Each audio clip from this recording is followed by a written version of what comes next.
안녕하세요, 모항입니다. 점점 저물어가고 있는 이번 시즌 내내 좋던 수비까지 흔들리며 이제는 정말 암울한 것밖에 남지 않은 요즘 롯데의 분위기입니다. 하지만 이런 어둠만 가득한 상황에서도 한 줄기 빛은 존재하기 마련이죠. 바로 윌커슨 선수의 이야기인데요. 윌커슨은 스트레일리의 대체 선수로 들어와 후반기에 엄청난 활약들을 해주고 있습니다. 7경기에 나와 1점대 평자를 유지 중이며 세부 스탯에서도 기대치보다 높은 삼진 비율과 역시 기대치 이상의 볼넷 비율을 보여주며 1이 안되는 WHIP로 굉장히 좋은 모습들을 보여줬죠. 구속은 평가대로 그저 그런 모습이었으나 구위가 생각보다 좋았고 거의 무조건적으로 스트라이크를 꽂으며 과감하고 빠른 승부를 하는 모습은 롯데 투수들 중 누구보다도 에이스에 근접한 투수였습니다. 참고로 윌커슨이 규정 이닝을 채우지 못했지만 압도적인 스트라이크 비율 68.1%는 규정 이닝을 채운 투수들 중 고영표, 알칸타라를 잇는 정도의 수치였습니다. 이렇다 보니 평균 소화 이닝도 굉장히 많고 그로 인해 퀄리티 스타트도 7번 중 5번이나 해내며 높은 퀄리티 스타트 성공률을 보여줬는데요.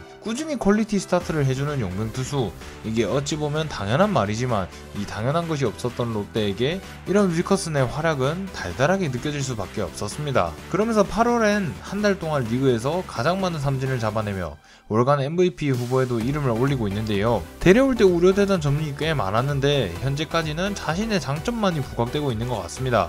이렇다 보니 어떻게 더 빨리 데려올 방법은 없었는지 지난 과거가 아쉬워집니다. 예고한 대로 특유의 디셉션 동작이 좋아 초반에는 성적이 좋을 것이라고 하긴 했지만 상상 이상이라 더 놀라웠던 것 같습니다. 이렇게 윌커슨이 잘하다 보니 또다시 마음이 이미 내년으로 가 있는 롯데 팬들 입장에서는 윌커슨의 재계약에 대해 생각해보게 되는데요. 당연히 지금 보여주고 있는 퍼포먼스를 내년에도 보여줄 수 있다고 한다면 무조건 고민도 하지 말고 윌커슨을 잡아야 합니다. 하지만 윌커슨을 결국 롯데로 오게 했던 스트레일리에 대해서 생각했을 때 이는 간단히 생각할 문제가 아니죠. 작년 후반기에 롯데로 돌아온 스트레일리는 20년에 비해 다소 부진했던 21년보다 훨씬 좋아진 모습으로 돌아와 후반기를 멋지게 마무리했습니다. 그러면서 당연지사 재계약까지 술술 흘러갔죠. 하지만 아시다시피 올 시즌의 스트레일리는 기대치에 전혀 못 미치는 활약을 하고 결국 전반기가 끝나고 윌커슨과 교체가 됐습니다. 결국 스트레일리 카드는 올해만 봤을 때는 실패한 것이나 다름없습니다. 그리고 이런 스트레일리의 실패 이유는 우리가 윌커슨에게 우려하던 점들과 상당히 비슷한 점이 많았다고 생각되는데요. 그렇기에 이런 스트레일리의 실패 사례와 윌커슨의 내년에 대한 우려를 함께 살펴볼 필요가 있다고 생각합니다. 먼저 스트레일리는 구속이 용병치고 느리다 보니 어느정도 타자들이 공에 익숙해지면서 맞아나갔고 나이에 의한 기량 저하로 구속이 더 떨어지고 제구도 흔들리며 엉망에 가까운 투구를 하다가 성적이 좋지 못했습니다.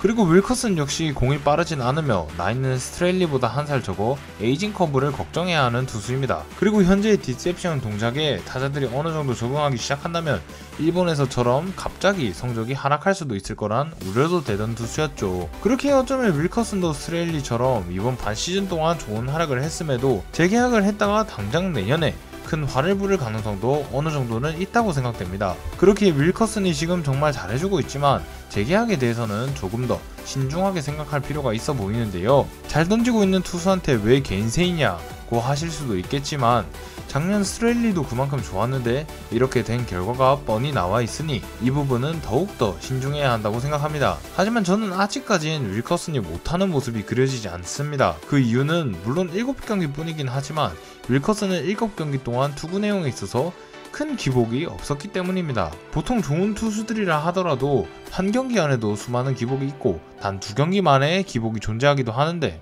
윌커슨은 7경기 동안 거의 기복 없이 자신의 투구를 이어갔습니다. 실점을 해도 거의 수비에 의해서 아쉽게 점수를 준 것이 대부분이었지 심하게 연타를 맞는다거나 볼넷을 남발한다던가 하는 그런 기복이 있는 모습이 거의 보이지 않았다고 생각합니다. 그 결과로 자책점이 굉장히 적었죠. 이렇게 기복이 거의 없는 이유는 이것이 제구가 어느 정도가 아니라 이렇게 엄청나게 좋은 투수의 강점이지 않을까 싶은데요. 그렇게 만약 이 제구에 흔들림이 없고 디셉션 동작과 자신의 공이 공략당해도 노련함으로 그에 맞는 대처법을 만들어낼 수 있다면 당연히 재계약을 해내면서 윌커슨의 내년 시즌 풀타임 활약을 얼마든지 기대해볼 수 있다고 생각됩니다. 그렇기에 윌커슨이 제구적 결함이 생기진 않는지 어느 정도 공략을 당하기 시작한 시점에서 이를 잘 대처해 나가는지를 남은 기간 동안의 등판에서 유심히 보며 재계약에 대한 생각을 해보는 것도 또 하나의 재미가 될 거라고 생각합니다. 마침 윌커슨 선수가 오늘 선발로 나섰는데요. 구단 입장에서도 당연히 윌커슨이 시즌 마지막까지 잘해주고 내년을 잘 준비하며 변수를 하나 줄이며 새 시즌을 맞이하는 것이 베스트 플랜일 거라고 생각합니다. 그렇기에 오늘 경기를 시작으로 윌커슨이 어느 결점도 보이지 않으면서 롯데와의 재계약에 성공하고 내년에도 동일한 퍼포먼스를 보여주길 바라보고 싶습니다. 윌커슨 선수의 현재 활약과 재계약에 대한 여러분의 생각은 어떠신가요? 지금까지 모항이었습니다. 감사합니다. 돌아와요 그 사랑의